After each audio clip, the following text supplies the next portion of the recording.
Pinagpapaliwanag ng National Police Commission ngayong umagang pulis sa viral video ng banggaan ng pampaserong bus at PNP coaster nitong Biyernes.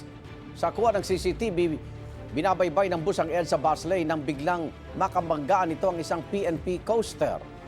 Sa isang viral video, kitang bumaba ang isang pulis mula sa coaster at lumapit sa bus. Sabi ng bus driver, pinababa ng pulis ang kanyang mga pasahero.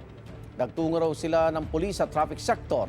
At git ng bus driver, inagawan sila ng linya ng coaster kaya niya ito nabangga. Kinagabihan, tinawagan daw siya ng pulis at pinasasagot sa kanya ang sira sa PNP coaster. Sabi ko, ay paano naging ako may kasalanan? Bigla po kayong pumasok sa busway. Tumawag po siya sa akin. Ako rin daw po sasagot ng coaster na nabangga ko. Sa pahayag naman ng Quezon City Police District, nagkaareglo na ang dalawang panig. Itinanggi naman ito ng bus driver. Ayon kay PNP Chief Police General Jose Melesio Natatis Jr., nagsasagawa sila ng administrative review sa insidente. Depende raw sa magiging resulta ang gagawin nilang aksyon. Wala bang pahayag ang pulis sa viral video?